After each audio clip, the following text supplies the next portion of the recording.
Assalamualaikum warahmatullahi wabarakatuh. Perkenalkan, saya Siti Makrifah, nomor induk mahasiswa 1911020212 dari Fakultas Kesehatan Program Studi Kesehatan Masyarakat Universitas Muhammadiyah Gresik. Pada kesempatan kali ini, saya ingin memaparkan mengenai sejarah bahasa Indonesia. Bahasan mengenai sejarah bahasa Indonesia akan saya bagi dalam beberapa subbahasan, di antaranya dasar terbangunnya bahasa Indonesia dan posisi dan fungsi bahasa Indonesia. Pada bahasan dasar terbangunnya bahasa Indonesia, ini meliputi yang pertama, karakteristik kebahasaan, yang kedua, proses seleksi bahasa perantara, yang ketiga, penggunaan bahasa Melayu, yang keempat, posisi bahasa Melayu, yang kelima, keberadaan bahasa Melayu pada awal pergerakan Indonesia. Sebelum lebih jauh kita membahas mengenai sejarah bahasa Indonesia, kita perlu mengetahui dulu karakteristik kebahasaan. Seperti yang kita ketahui, Indonesia adalah negara Nusantara, yaitu negara yang berbentuk kepulauan yang dibatasi oleh laut. Maka, banyak produk budaya, diantaranya adalah bahasa dan dialek. Dari keragaman bahasa dan dialek tersebut terbentuk karakteristik kebahasaan dari masing-masing wilayah. Wilayah Nusantara berbentuk kepulauan dan dibatasi lautan menggunakan model perdagangan armada laut sebagai penghubung antar pulau. Kegiatan para pedagang dari berbagai wilayah dengan berbagai bahasa itu tidak bisa berjalan dengan lancar karena tidak ada persepsi yang jelas dari bahasa yang mereka gunakan. Oleh karena itu, diperlukan bahasa yang bisa dipahami untuk menyampaikan gagasan dan pemikiran dalam proses komunikasi.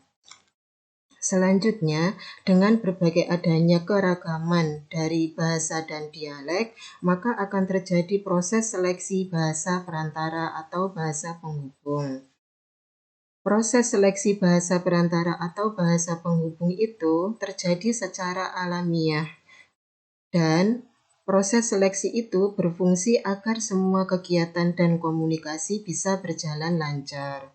Ciri-ciri bahasa memiliki peluang untuk menjadi bahasa perantara adalah yang pertama, bahasa daerah yang adaptif dan mudah dipelajari. Yang kedua, tidak mempunyai stratifikasi sosial bagi penuturnya. Yang ketiga, tidak berdasar pada waktu atau saat penggunaan bahasa. Kemudian, bagaimanakah penetapan bahasa Melayu sebagai bahasa perantara? Asal-usul bahasa Melayu yaitu berasal dari rumpun bahasa Austronesia. Bahasa Austronesia ini berdasarkan atas letak geografis penduduknya, maka digunakan pada rumpun Austronesia, digunakan pada rumpun yaitu Polinesia, Nusantara, Melanesia, Polinesia, dan Madagaskar.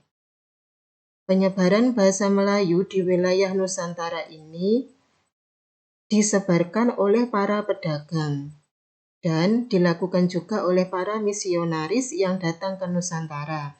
Mereka lebih memilih belajar bahasa Melayu daripada bahasa lain yang ada di Nusantara. Bagaimanakah penggunaan bahasa Melayu? Penggunaan bahasa Melayu di Indonesia terbagi menjadi beberapa periode, yaitu periode Melayu kuno pada abad ke-7 sampai 13, periode peralihan Melayu kuno sampai Melayu klasik pada abad ke-13, bahasa Melayu klasik pada akhir abad ke-13, periode Melayu Madya, dan periode Melayu modern. Kita akan membahas mengenai periode yang pertama, yaitu periode Melayu kuno pada abad ke-7 sampai 13. Penggunaan bahasa Melayu di wilayah Nusantara pada periode ini sangat pesat, dikarenakan masuknya misionaris dan para pedagang melalui Bandar Malaka dengan menggunakan bahasa Melayu kuno. Bahasa Melayu kuno mencapai puncak kejayaan pada zaman Kerajaan Sriwijaya. Yang selanjutnya pada periode peralihan Melayu kuno sampai Melayu klasik pada abad ke-13. Pada abad ke-13, Islam masuk ke wilayah Nusantara, memberikan corak pada bahasa Melayu melalui penggunaan aksara Arab pada penulisan bahasa Melayu. Yang ketiga, bahasa Melayu klasik atau akhir abad ke-13. Kejayaan bahasa Melayu klasik ditandai dengan penggunaannya pada Kerajaan Malaka, pada Kerajaan Aceh, dan pada Kerajaan Johor Riau. Bahasa Melayu klasik digunakan dalam perdagangan dan penyebaran Islam di Melayu. Yang keempat yaitu pada periode Melayu Madya. Periode Melayu Madya ditandai dengan terdesaknya pengaruh Islam oleh pemerintah Belanda pada tahun 1850. Pada saat itu, Gubernur Jenderal Rothschild menetapkan aksara Latin untuk bahasa Melayu. Yang terakhir yaitu periode Melayu modern atau baru.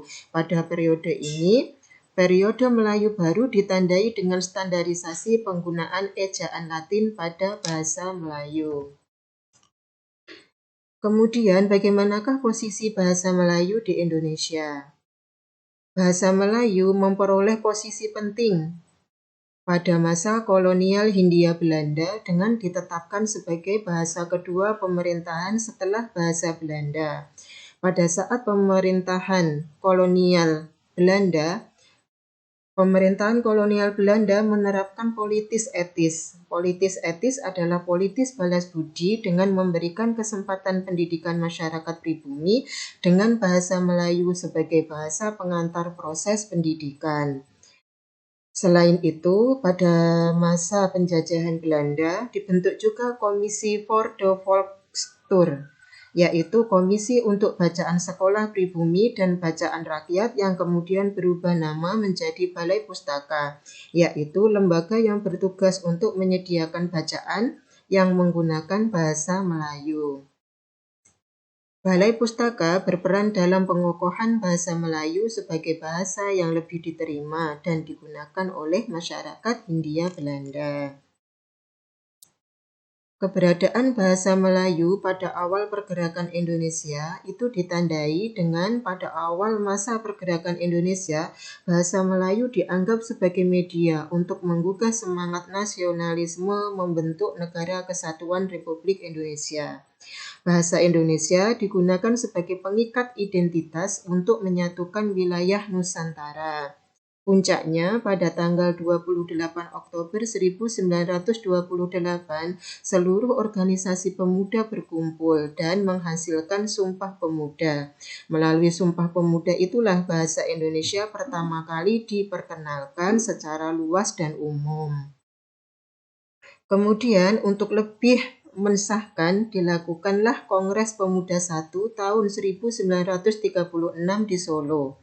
Hal ini dilakukan untuk upaya membahas bahasa dan sastra Indonesia dan kemudian dilanjutkan dengan Kongres Bahasa Indonesia kedua tahun 1954 yang menyatakan genealogi bahasa Indonesia berasal dari bahasa Melayu. Bagaimanakah posisi dan fungsi bahasa Indonesia? Seperti yang kita ketahui, Proklamasi 17 Agustus 1945